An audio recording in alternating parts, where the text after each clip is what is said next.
The mysterious, the macabre, the out of this world. The following are real people. They have real stories, and they've had real encounters. Here tonight on Newsworthy, 2 words and 2 question marks.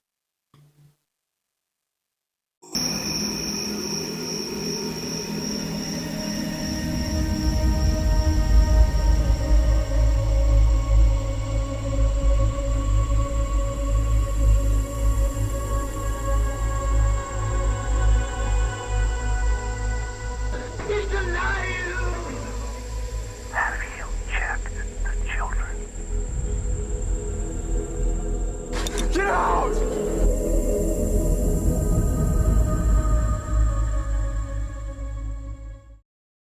Hello, and welcome back to Encounters.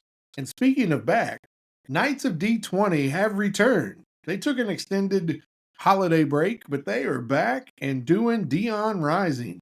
Be sure to check them out on Twitch and YouTube. Tonight, we speak with South Carolina's own Brandon Keeler, a sports media icon and fellow podcaster. He's here tonight to show us that even celebrities can have an encounter. Tonight on Newsworthy, 2 words and 2 question marks. Welcome to Encounters. We have an amazing guest today. Mr. Brandon Keeler is with us. He actually runs a podcast called The Sports Nut. He is well versed in all this good stuff, and he's got an amazing story that happened to him in northern Georgia. Brandon, welcome to the show. For having me, and I really do appreciate it. Now I'm excited to share this story with you. Yeah, man, we're excited. We love. This podcast was originally created with me and my buddy Jerry talking about news and politics. And it didn't take us very long to learn that we didn't like news and politics nearly as much as we thought we did when we had to do it every week. So we wanted to get into something more. So now we do cryptids and ghost stories and conspiracy theories, much more what rolls around in our mind. But you got an awesome story you wanted to share. I've been chomping at the bit to hear it. So tell us all about it. All right. Well, first and foremost, thank you for having me on. I really do appreciate it. And when I tell you this story, it's going to blow your socks off, and it's going to blow your fans off and the audience, and they're going to be like, "Holy moly, this is unheard of." Well, there is a show that I absolutely love. It's called Ghost Adventures, with Zach Bagans. And Oh, yeah. I've watched them since day one. Absolutely love everything about it. So in my past life, when I was married before, I got actual like ghost hunting. I have an infrared camera. I have REM pods. I have digital recorders. You name it, I have all this equipment. Right? I even have an SB7 Spirit Box, which is very popular. So we lived in Woodstock, Georgia.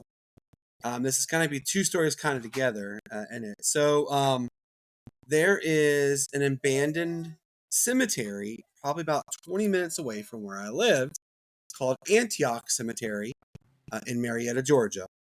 It's literally right off the busy road. No one cares about it. No one takes care of it. Whatever, right?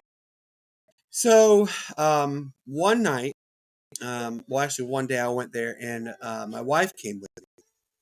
And so I looked around. I was like, "Oh, this is like there's names from like early 1900s. There's some 1800s cemeteries in there, gravestones in there. I mean, it's incredible to see what like is all there. No one takes care of it. Well, there's even some actual veterans who fought in World War One that are buried in there. There's one that was fought in World War II, and I was like, that's really cool. Well, I told my wife, I was like, I'm going to go back and I'm going to investigate because I want to see if it's haunted or anything. Well, a buddy of mine at the time named Richard, him, myself, and my wife went to the cemetery at night. We pulled in there and we were out. We were walking around, and Richard goes, "What is that over there?" And I was like, "Yeah." We look and you see like this black mass, and it's zigging in and out between the trees, and it's getting closer.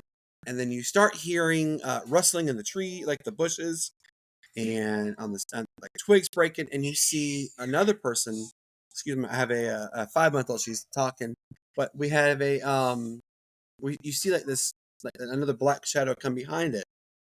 And my wife goes, "What is that?" And I was like, "I don't know." And then it's like the first black mass came rushing at us. So we're like, "Oh yeah, we're leaving." So we left. Good It's time to choice. get out. We got out of there. And so we left. And that night, um, Cassie and I, we laid down, and it's probably 2:30, close to 3 o'clock in the morning, which everybody should know. 3 o'clock is called the wishing hour.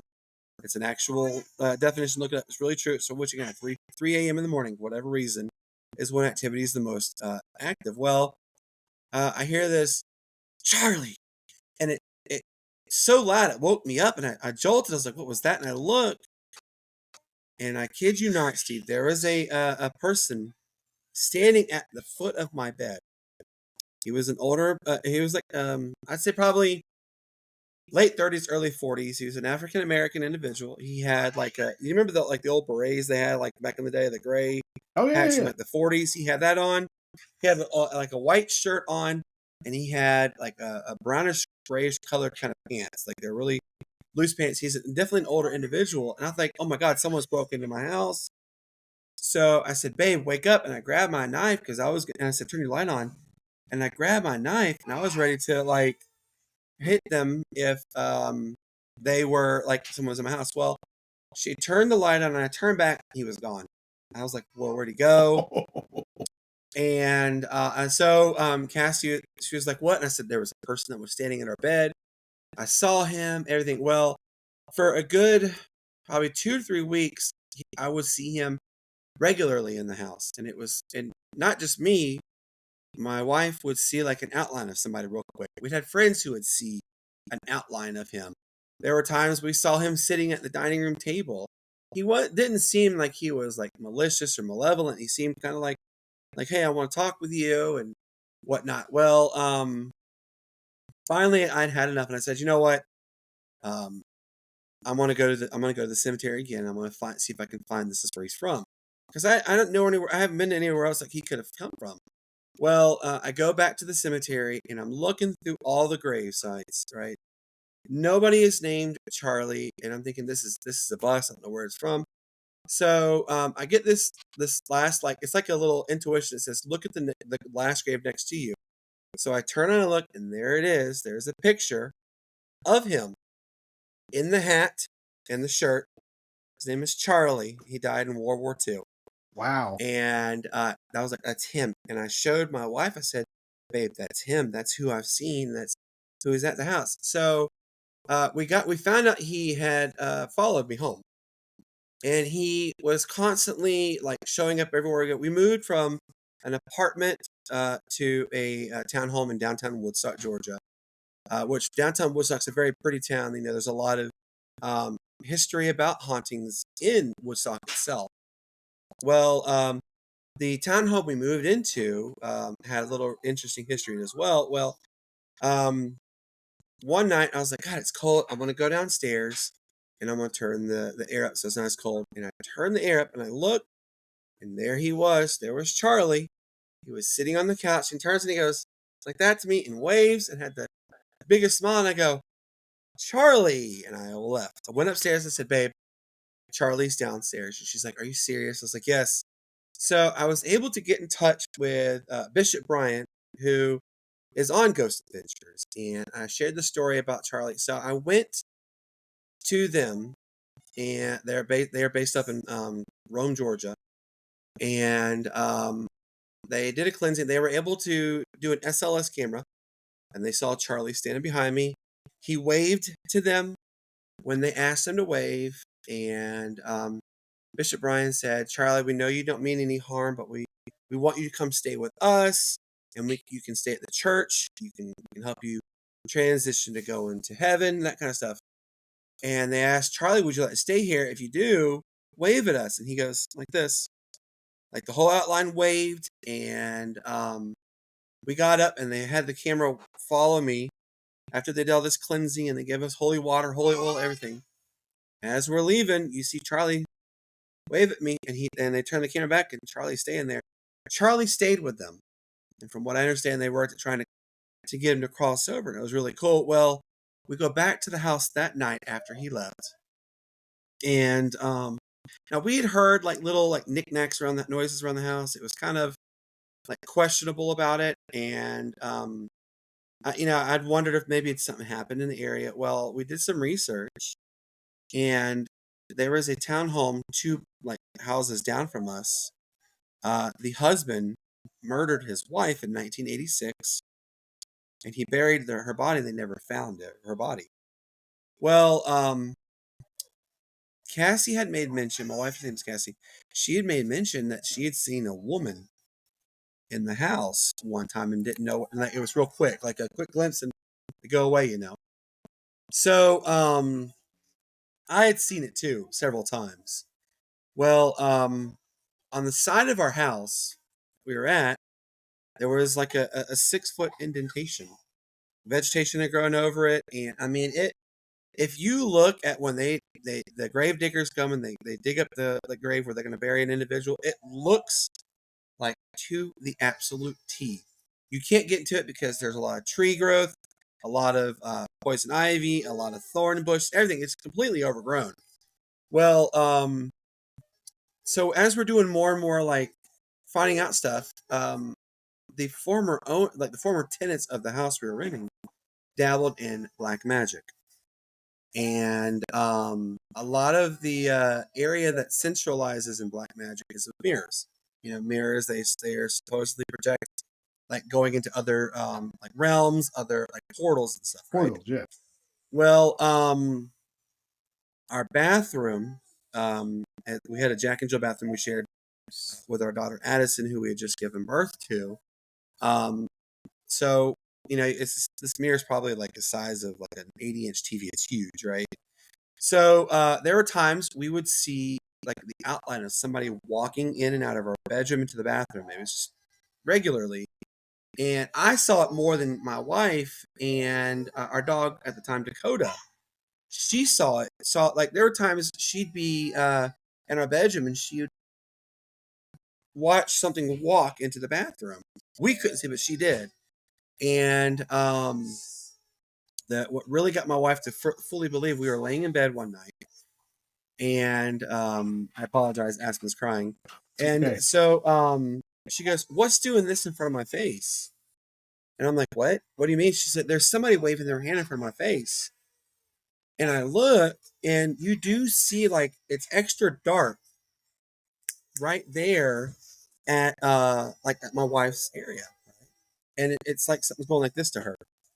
So I turned the light on and I did a little more research, and there was a small Civil War battle that was held down the road from our townhome. And the outline of the man that she saw and that I often saw was in Civil War attire. It was he looked like a Confederate soldier. And so that's kind of made more interesting to that point there. Well, the activity started getting worse and worse and worse. And one night, I got up with this. Our daughter probably was 4 or 5 months or so, was laying in her crib, and I was like, I got up to go to the bathroom. I want to check on Addison. When I got up, there was a ball, and it's about this big, and it's just undulating.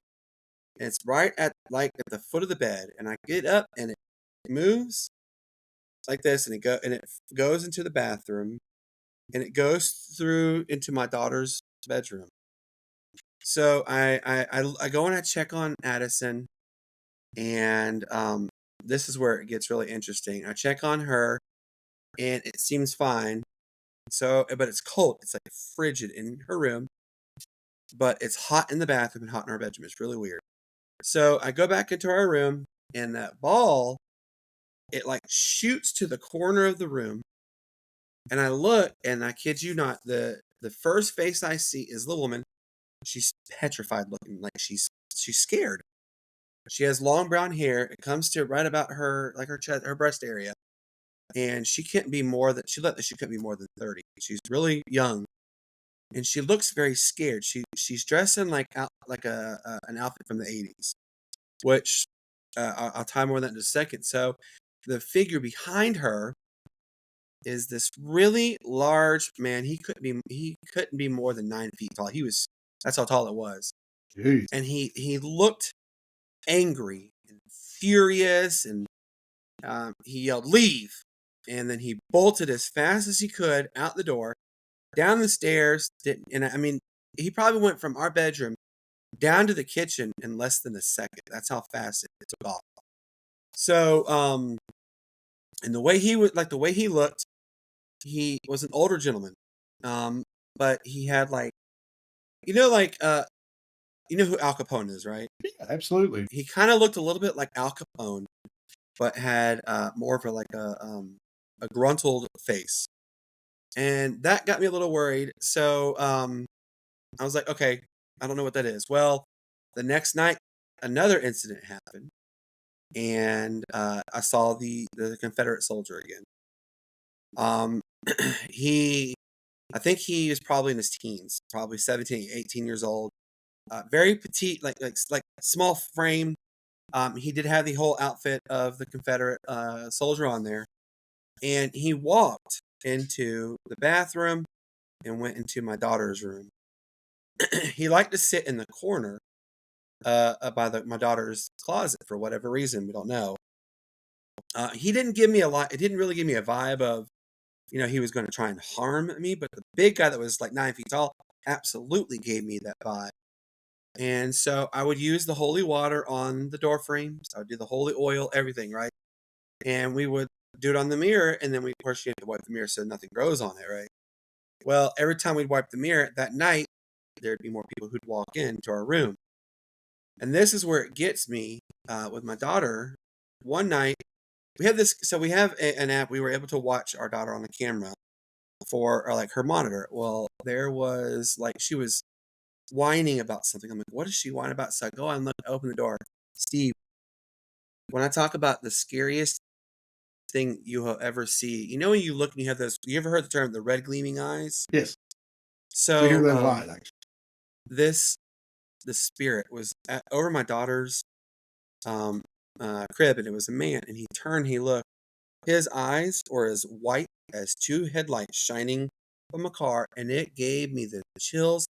I go, oh my God. I said, Cassie, get in here now. She sprinted in there, and he had like a cloak on, and that right there also will tie into something in a minute. Well, he left out the room, and then we heard something fall into the bathroom. He had knocked over something in the bathroom, and like it was like a smudge went into the mirror. Well, we did some more talking with the neighbor next to us. He said, oh yeah, that he would do a lot of things with like demonic entities. He practiced black magic and that kind of stuff. So stupid me, I got an Ouija board, right? Which, don't ever play those. Those are the worst. And the Ouija board, and I asked who it was, and it spelled out like a demonic name. And so I was like, nope, not doing that, not playing that anymore, right? So I got rid of that. And we had contacted Ghost Adventures again. They did some research, and they came out and they checked the area. And the bishop and I guess they have a psychic that comes with them to check the place. They said they estimated there was like 15 spirits in the area that were related to either black magic and or the war. So it was really creepy on that one. Well, the activity kept getting worse and worse. My wife would get sick a lot. I would get sick a lot. We felt down. We felt drained constantly. I felt really oppressed. It was just getting more and more like ridiculous with how it was. So then my daughter Addison started getting sick. And then Addison would show up with like little handprints on her legs, handprints on her back. And she was petrified to go in her room. So we had to leave a light on in there just enough to help her rest. But we would see it. Everybody who came to our house would see the woman, would see that 9-foot figure man, would see the Confederate soldier, and they would see the cloaked individual. Everybody saw it. My next door neighbor, Johnny, he saw it all the time too. Well, we got a I got a job up here in Greenville, South Carolina. My wife did too, and we were starting to pack up and stuff. And when things happen like that, you pack up and you move, activity increases, right? Well, and then to tag along getting sick, we had unfortunately two of our cats that we had, they got real sick and they ended up dying. Really weird. They were as healthy as oxes, and then within like a month and a half, they got real sick and they died. Just really broke our hearts there.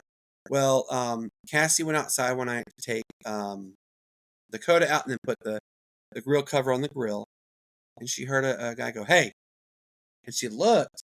There was nobody there, and she heard it again, and she heard the person walking alongside the house to the back. So at that point, I was like, "Nope, we're done. We can't do this anymore."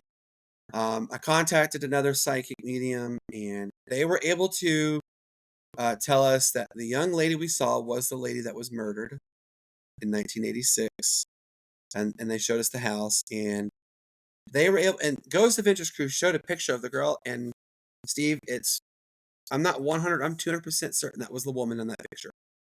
So Wow. she is there. Our neighbor behind us also would see her in his house, and they would see the cloaked individual in his house as well.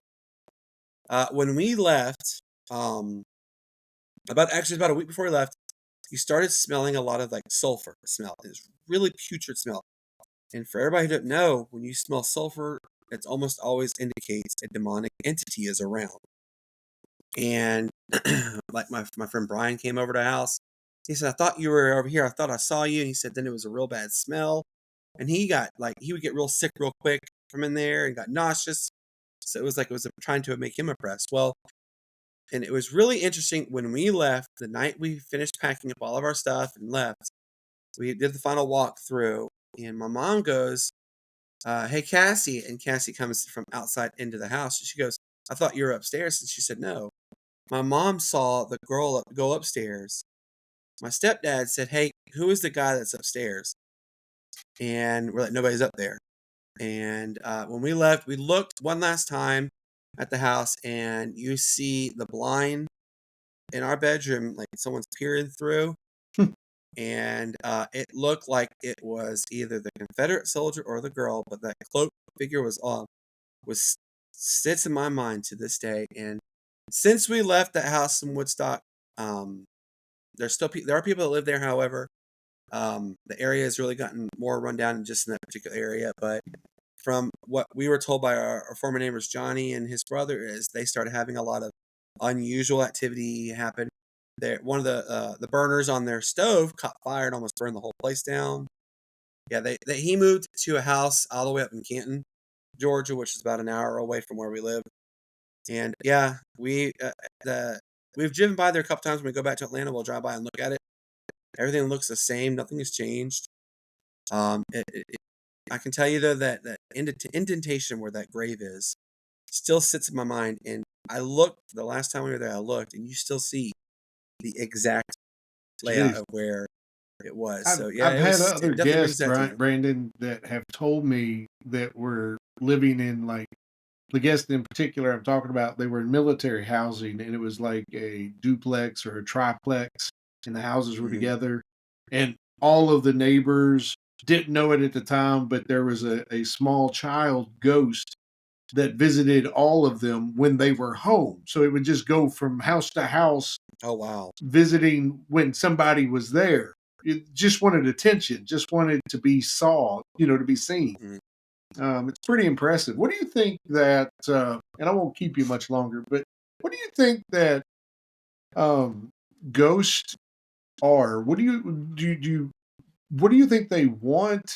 Is there a pattern? Is there something that makes uh, a person more or less likely to become a ghost? What's your thoughts? So personally, and like I've done a lot of research on like the whole spiritual entities. The first time I ever saw a ghost was 2 weeks after my grandpa passed away in '98. He was at my house, and it was just a quick check on. I think spirits who are stuck, obviously, they may not know they're dead. They may have had such a violent death that they don't know they're really dead, and they're stuck. or they're afraid because they want to have unfinished business they have to attend to, or they want to prevent others from having something that happened to them happen to the next individual. And then I also, that's intelligent. Residual is more of a digital recorder, which plays itself over and over and over again. Right. It has no real intelligence to it. But when you ask like what makes them more than others, I think it's them having the fear of moving on. They're scared. They don't know what lies ahead of them. Obviously we're taught heaven and hell, purgatory, and the possibility of reincarnation. I do believe reincarnation happens. I don't believe we live one singular life and then that's it. You never come back and experience life again. I believe we live multiple lives. Nice. But I do believe there is God. I believe there is a holy entity. It's God, Jesus Christ, that kind of stuff, right? But I think a lot of people who stick around is more or less it's fear. They're scared. Yeah. Now with like kindred spirits, which are like negative entities, they've done something negative in their lives, and they're not allowed to move on. They're stuck in an endless cycle of having to be here and living in the woe is me kind of phase. Obviously the husband killing his wife in the house. I mean, maybe I don't know if he's still alive. I don't know, but maybe if he's dead, he's stuck in that area now because he committed a heinous crime. He took a life, and everybody says don't take, murder and is one of the deadliest sins, if not the greatest sin, and you are prevented from going on to the next life of paradise and heaven until God says so. So, I mean, obviously it's a gray area because, I live in the neighborhood. I live here in Easley, South Carolina. There's a family cemetery in the front of the neighborhood. It's been abandoned for centuries. Right? There's the last person who, not centuries, but actually, yeah, it was 1864, Civil War. There's a kids that died in a creek in the back of the neighborhood. They drowned when it flooded. So maybe they don't know that they died because our neighbor has told us that they in fact have seen a little boy in their house. Jeez. I think kids, they don't necessarily know and understand. Hey, I've died. Where's my mommy? Where's my daddy? I'm scared. They don't. Right. I don't think they understand it. So I think really the big thing to answer your question is majority is fear. They're scared of the unknown. Interesting. Well, Brandon, we appreciate you coming on here on Encounters on Newsworthy very much. It's awesome. Your podcast is the Sports Nut. It's actually the Sports Nuts. Oh, Sports ends with a Z. Nuts ends with a Z. It's me and 3 other guys. My good friend Matt, and then my good friend Shane, and our newest member Hank has joined the show. We just started season 3. We come on every Tuesday night and every Friday night live. We're on all the platforms: Facebook, Twitter, Twitch, Instagram, TikTok, YouTube. We broadcast live there. Next day, we are on Apple Podcasts, Spotify, iHeartRadio, Odyssey, and Podbean. So we are on all the platforms. We have our own website, nuttysportstalk.com. That's perfect, man. Well, hopefully you can continue to grow and expand that. I love to see podcasters be successful. Again, appreciate you coming on, and you're welcome back anytime. Absolutely. I would love to. Maybe I can try and convince my wife next time to also be a part. Because I want her. She's over here shaking her head. I want her to be able to tell her experiences that she's also had. And I mean, I tell you, I kid you not, my wife has banned me from going and investigating because she doesn't want to have an entity like Charlie come back and follow us. You never know what could happen, Absolutely. Could not be a good one the next time. So I get it. Right. I get it. Well, Brandon, thank you so much. Yeah, man, absolutely. And Jerry, if you can't see the light, be the light.